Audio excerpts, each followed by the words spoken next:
Today's lecture is on the Texas Constitution, and this is chapter 3 from your book.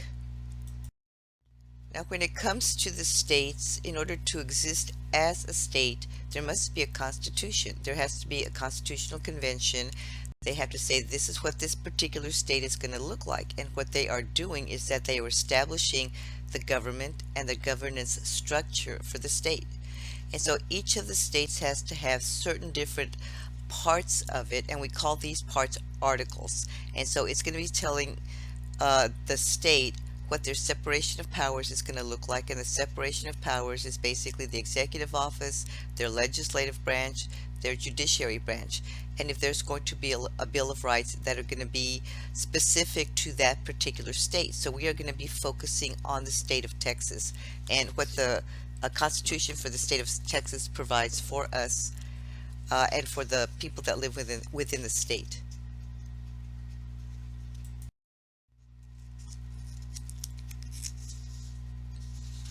Okay, Texas is one of the longest and most restrictive constitutions.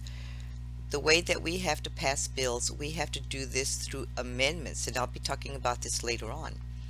And so there are currently about 467 amendments that we have to vote in.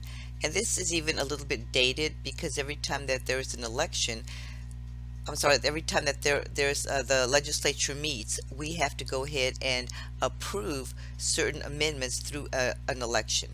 So the Constitution itself is about 90,000 words, and that's a lot. And so if you ever want to read the Texas Constitution, you can do that through this particular website called Texas Legislature Online, and it's got a search engine. If there's something that you want to know about Texas, just go ahead and put the words in there and see what comes up. But basically, the Constitution that we have now reflects the interests and the concerns of the writers of the Constitution, and the writers of the Constitution were from 1876. We talked about this, when in the first lecture on the politics and the history of Texas. So there have been many constitutions and constitutional conventions, but I'm really going to focus only on a few of them and why I think that they are important. Okay, the first one I want to talk about is the Constitution of 1869. And so the Constitutional Convention was held in 1868. And so what they were going to do with this particular Constitution, they were saying, we want to have a lot of power coming from Austin, our state capital, and they were going to centralize that power in the executive office, in the office of the governor. And so what they did is that they went ahead and set it up so that the governor was going to have the ability to pretty much run the show in the state of Texas. So they linked in his gubernatorial term to 4 years, and they allowed the governor to appoint all of the major state offices and all of the judges that were going to be serving in different capacities within the state of Texas. So that's already saying right there that it's giving the governor a lot of power. The other thing that it did is that it provided that we would have annual legislative sessions, which basically is saying the Texas legislature is going to meet every year. And so they wanted to keep local government kind of weak because they wanted most of the decisions to come from Austin. They wanted it to be centralized within the office of the governor. At that time, they also centralized the public school system. So, right now it's very decentralized, but at that time, all of the decisions on how the school districts are going to be set up the decisions were going to be made in Austin. So a lot of centralization. So basically what this is saying is that at that time it reflected very little fear of having so much power within one office, of having such centralized government power coming from Austin. But because of what happened with E.J. Davis, and I'll be talking, and I've mentioned him before, we're going to start talking about him again, but that fear was to later become the hallmark of Texas government, why we as Texans say we don't want a lot of government. And it doesn't matter what your political party is. It doesn't matter if you're liberal, it doesn't matter if you're conservative. we in Texas don't like to have a lot of government intervention, and it was because of the way that this particular constitution was set up. Anyway, so this constitution was ratified in 1869. Okay, this is E.J. Davis that I keep talking about. So remember this guy because he really changed the way of how we viewed politics in the state of Texas.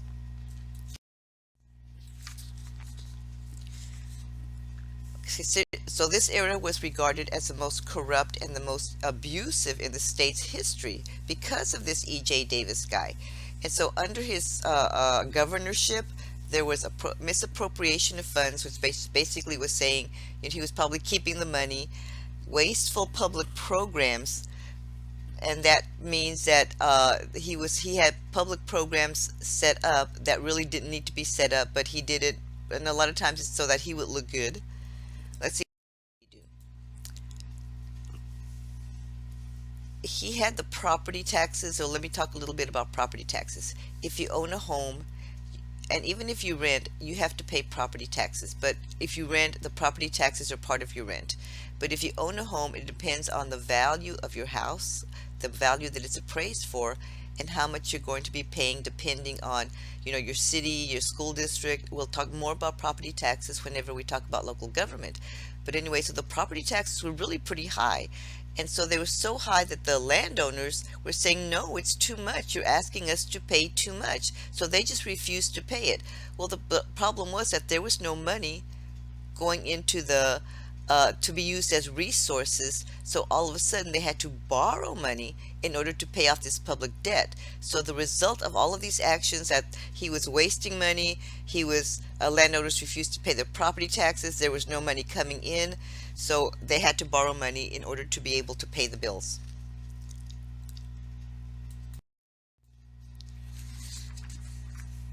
So because E.J. Davis was so corrupt, and government kind of collapsed, law and order kind of collapsed. So what happened is that because there was no civil order, that a lot of these desperados, banditos, whatever you want to call them, Native Americans, they came in, they started stirring things up, and it became like the wild, wild west here in Texas.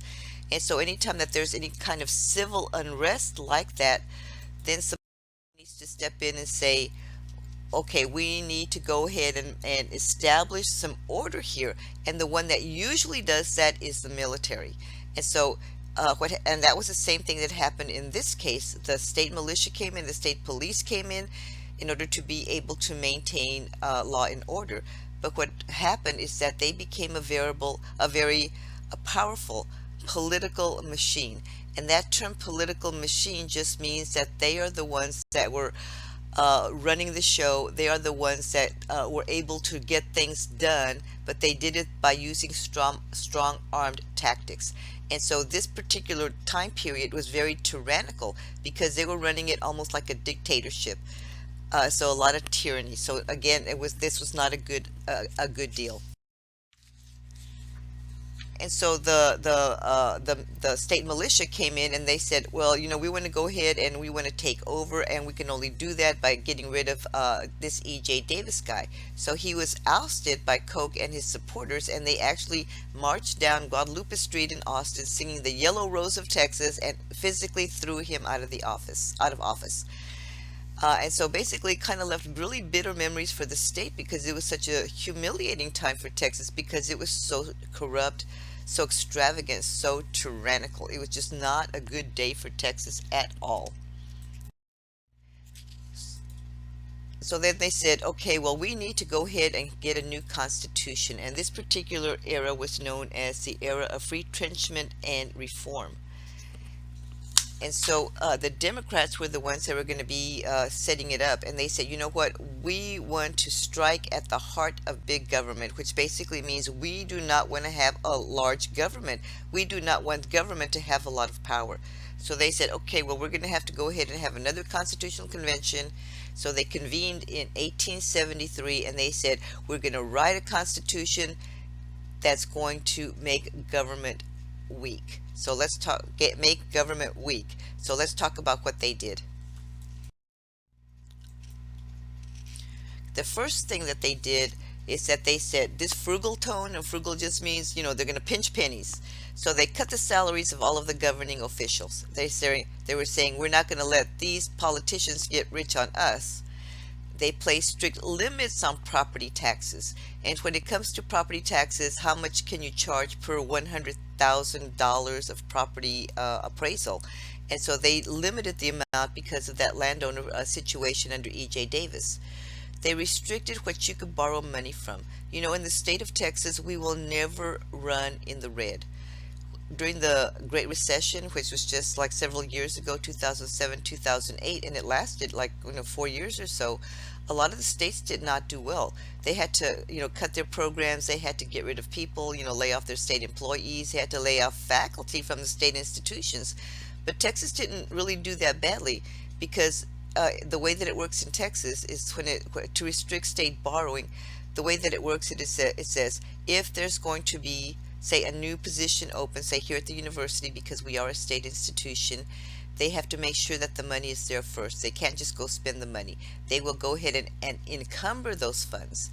And so the money has to be there before they allow an expense to take place. And borrowing is only allowed under very, very strict conditions, because Texas didn't want to have to go into debt again ever. This constitution restricted the power granted to the government officials, and they basically said, we're not going to let our government officials, our politicians, our elected politicians really make laws that are going to be affect our Texans in many ways. We're going to restrict the things that they can do. When it comes to the governor's position, because of E.J. Davis and that centralized government, a governor's position, they said, we're not going to do that anymore. So most of the powers were stripped from the governor's office. They reduced the term to 2 years, and it was 4 years before, and it's changed since that time. But at that time, they reduced the term to 2 years, and they cut the salary. They said, we don't want this guy making a lot of money, and we don't want him to be serving for long periods of time if he's not doing a good job. We need to be able to vote him out. Now, different from the other constitution, instead of the state judges being appointed, now all of our attorney generals and our state judges were going to be elected. So that was like a major shift. So no more appointments that the governor could put in his cronies in there. They said, no, the people are going to be electing in the attorney general, which is like the lead lawyer for the state, and the state judges that sit on the different benches and the appeals court, that type of thing. They're going to be elected. We are going to elect them.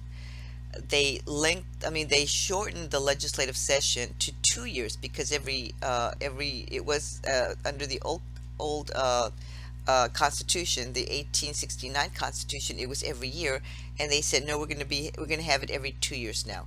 And there's going to be a limited time that they're going to be spending in sessions, and that limited time period is basically 140 days, that they cannot meet for very long.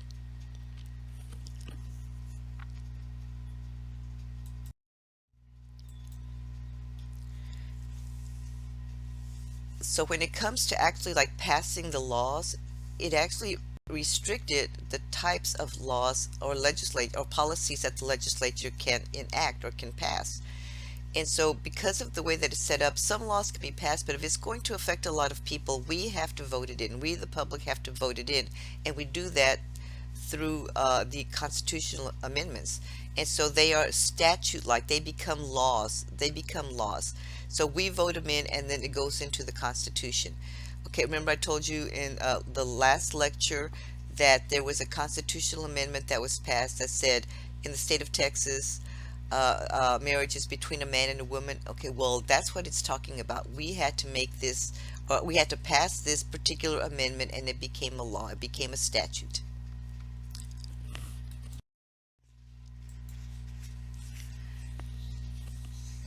The other thing that it did is that it strengthened what local government does. Because under the old Constitution, local government was very weak. And so they strengthened local government, and especially the counties. Especially the counties. Because Texas is so big, this Constitution says we're going to allow the counties to have a lot of the administrative and judicial functions for the state because Texas is so huge. Like, let me give you an example of this one. You know, when you register your car, you receive your notice saying your car needs to be registered or whatever, but the tag on it itself says the state of Texas. It doesn't say Nueces County, but you do it through Nueces County. Like, you can go down to the courthouse, you can go down to HEB or whatever, but it's done through the county. So that's like an example of an administrative function that the county does for the state of Texas. So the tone of the convention was a reaction to say we're not going to have a lot of power in the state. We're not going to allow the abuse of state power anymore. So they just denied it. They said we're not going to allow these politicians to abuse state power that we entrust to them whenever we do elect them in. So the voters ratified this state constitution in 1876, and this is the one that remains in use today with some changes. So we're going to be talking about the changes of how the Constitution looks like today.